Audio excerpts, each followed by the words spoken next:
Alrighty, time for another look at some different parts of the skeletal system.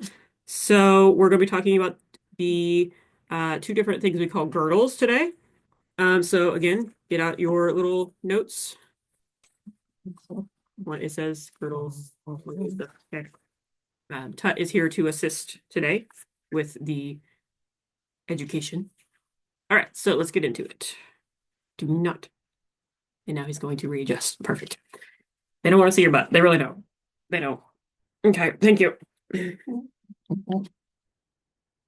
is where I click. Okay, it goes.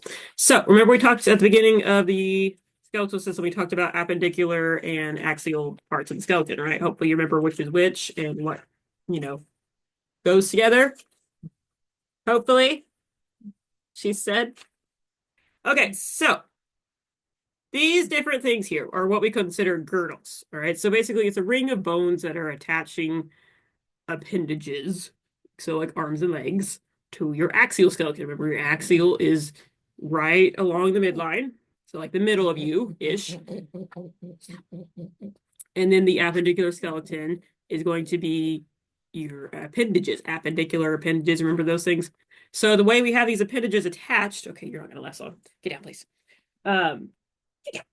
Is through these girdles. So you've probably seen these before. We have a skeleton in class. We've got the thoracic cage here, aka your rib cage, and we've got your pelvic bones here. So the pectoral girdle, aka your shoulder girdle, is what is connecting your upper limbs, your arms, to your body. And then we have the pelvic girdle, which is attaching your lower limbs to the body, your legs, right? Kind of important. So let's talk about these. First up is the pectoral girdle. So it's this contraption right in here. So remember, this is your upper arm bone. Hopefully you remember what that is. Do you remember? Okay. So this is where we're going to look at the clavicles and the scapulae, or scapula for singular. Okay. So it's going to attach the upper arms, or excuse me, the upper limbs, which is your arms, to the axial skeleton. So remember, we've got bilateral symmetry, so we've got mirror images on each side of each of the body. So we've got two of each of these. So the pectoral girdle, it allows for lots of mobility. This is why you can move your arm in lots of different ways, right? But it's not very stable. Think about how many injuries, especially if you follow baseball, how many injuries happen in this region of the body, right? Or if you have like a favorite football player who's really good at like throwing the pigskin for whatever reason, I think that's what they call it. Right? If something happens to this area, you're down. Like your arm's not moving. You're being chaos demons. Okay. So then we have the clavicle, aka the collarbone. A lot of people break this bone. If you'll notice, it's kind of S-shaped. And I know you're probably thinking, well, the curves in the spinal column helped absorb force, doesn't this? Eh, I would say maybe, but it's kind of where it's placed. It's going from your sternum to your scapula, and it gets broken a lot. So because it's just right there. So one of the reasons this bone gets broken so much, okay, it's not just because it's, kind of wonky shaped and things like that. It's in where it is necessarily. So if somebody falls, right, what's your first instinct if somebody trips you and you're about to fall, or you trip over a dog? Um, Not that I'm saying that's happened in the past 24 hours. If somebody trips you or you fall for whatever reason and you start going down, what's your first instinct? Probably to throw out your arms, right? To catch yourself. Well, if what happens is when you catch yourself on your arms, this takes a lot of the force. It snaps. So, as I stretch. Okay. So the problem is when this breaks, the whole area, this whole girdle has problems. It's not just well, that's broken, but we can still do the job. It's like, no, the whole thing's offline. Okay. So on your bones, if you look at the skeleton, we're talking, so here's an anterior and a posterior view. So it's going to be this right across here. Okay. If you're looking at it from the back, it's again in pink here, but you can kind of see right? Okay, then we have the scapula, aka the shoulder blade. Okay, it articulates with the humerus.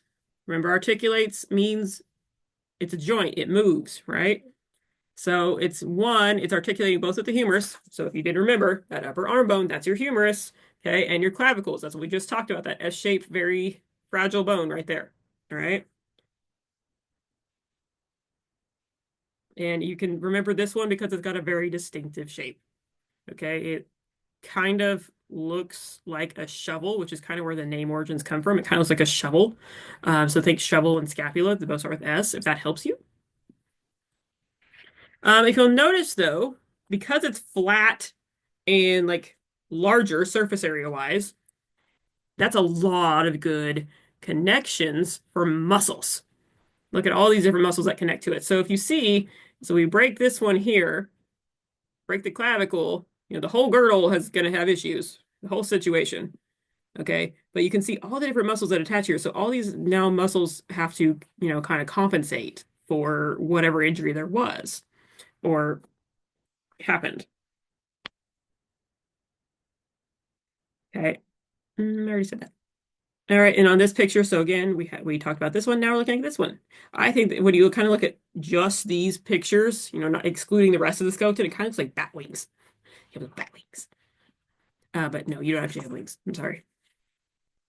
There's a dream. But I remember them because they look like bat wings, and I think they're cute. Okay, so that's your upper connecting to your upper limbs, right? Now let's think about the lower limbs, how we move around, because we are a bipedal creature. We are humans that walk on 2 feet. That's what bipedal means. So the legs got to connect to something. So they connect to the pelvic girdle. Okay. So in this pelvic girdle, it's got a very distinctive shape. So here is the femur. Okay, you can kind of see this is the joint where the femur is coming in and connecting. Again, articulation, meaning joint, meaning movement, right? This is a side view. Okay, so this is the pelvic region. We talked about the different regions of the body. So here's our spinal cord coming down into the sacrum and the coccyx, which we just talked about in the other video. And this is going to be a lot of where your reproductive organs are stored. So the pelvic region, if you remember from the beginning of the school year, it's where we're going to find the reproductive organs. We're going to find parts of like the lower intestines and things like that. The urinary bladder and things like that. That's all down here.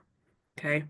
Sometimes we call the pelvic girdle the hip girdle because, these are our hips. That's what we see, right? And we're also including the sacrum in this, which we just talked about in the other video. So in addition to allowing for your legs to be attached to the rest of you, cool, it's also going to help protect these internal organs of the pelvis that I mentioned, especially those reproductive ones. So from an evolutionary standpoint, if you want your species to propagate and continue, those with working reproductive organs, those organs need to be protected. That's why. So if you look at a pelvic girdle, like in front of you, like kind of from the top down, like looking down into it, it looks like a bowl almost because it's to protect. It goes all the way around. And we want to protect those reproductive organs so that we can possibly have a continuation of the species. That's from an evolutionary standpoint, right? Now, there are different pelvic girdles out there. So if you remember, I've talked a little bit about like how we can determine kind of who a person was, like in an archaeological situation, or even like a true crime kind of situation where we're trying to figure out who this skeleton belonged to. And one of the main, or one of the first features, I should say, they will look at is this pelvis, if there is one, and it's intact, or pieces of it, I should say, was it a male or a female? So females, right, our reproductive organs are designed to make other humans. That human has to leave the body at some point. And I remember I showed you when we were talking about the skull, I held up what 10 centimeters was. It's not a very wide opening for basically a bowling ball to get through. And what happens is to better facilitate this, a female pelvis is going to be more round and wider across here so that those babies can leave without killing mom, because we don't want that. Okay, it's a known fact from looking at evolution that a baby is going to have a greater chance of survival if mom is around to feed them, right? So this wide pelvis is better for childbirth. It results in less moms dying. Men, on the other hand, have a more narrow pelvis because they don't have to push out a watermelon. Aren't they special? Okay. And I'm just using the standard biological terms, male, female. I'm not talking about identity. Y'all do you. You know this. Okay. Um, Ideally, childbirth would be way less traumatic if the pelvis was even wider on a female, right? Like, well, why isn't it wider? Like, come on. Well, what happens is because we walk on 2 feet.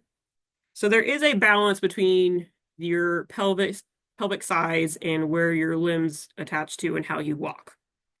So if the pelvic if the pelvis on a female was too wide, then they wouldn't be able to walk properly. Okay. So this also influences how quickly some people can walk. So if you are follow track and field, right? Sprinting is a big deal, right? So you'll probably think to your if you know anybody who's in track and field, if you don't, go talk to Coach Rocky. Um, Men are typically faster, right? And it's because they have a more narrow pelvis. Because so basically their feet or their legs, so to speak, aren't as spread out. Like it's not something you obviously notice just by looking at somebody, but biologically and in terms of mechanics, they have the upper edge because of their pelvis when it comes to sprinting. Whereas females have the upper advantage for passing on reproductive traits and, birthing humans.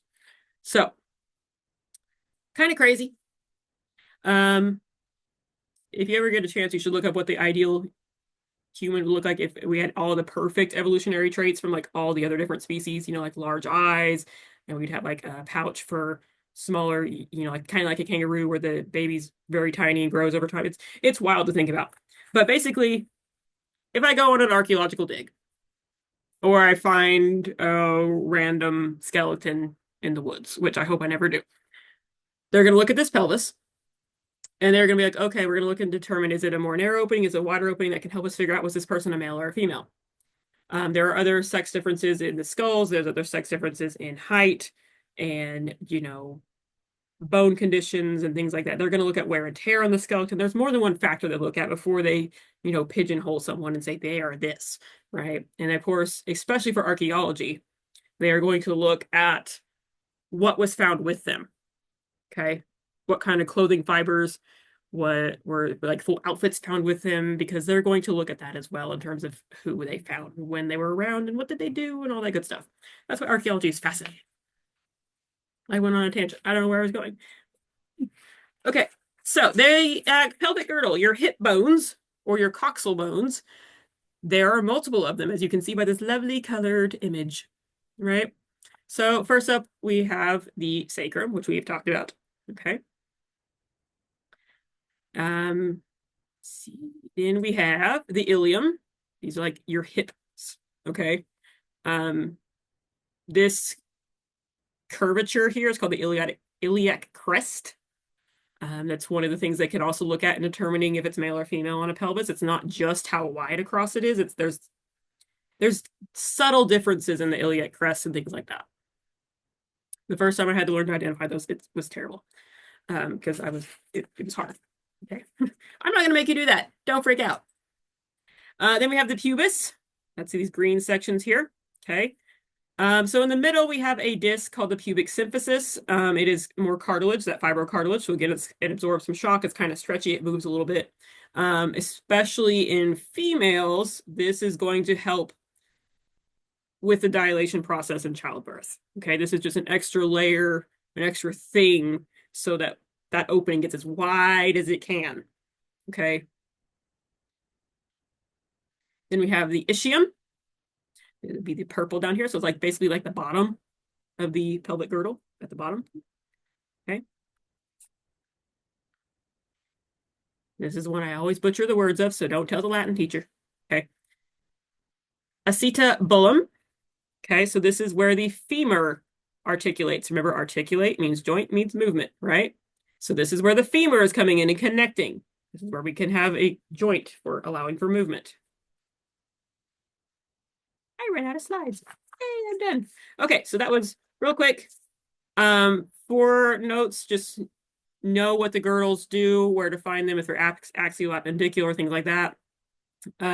Understand why the pelvis could be narrower in one person versus another. I'm not going to get super nitpicky on all the different parts of the pelvis. Like that's, I might ask you about like the ischium and the iliac because those are big ones. But other than that, don't stress. Okay. So hope you finish your notes, and I'll see you in the next video.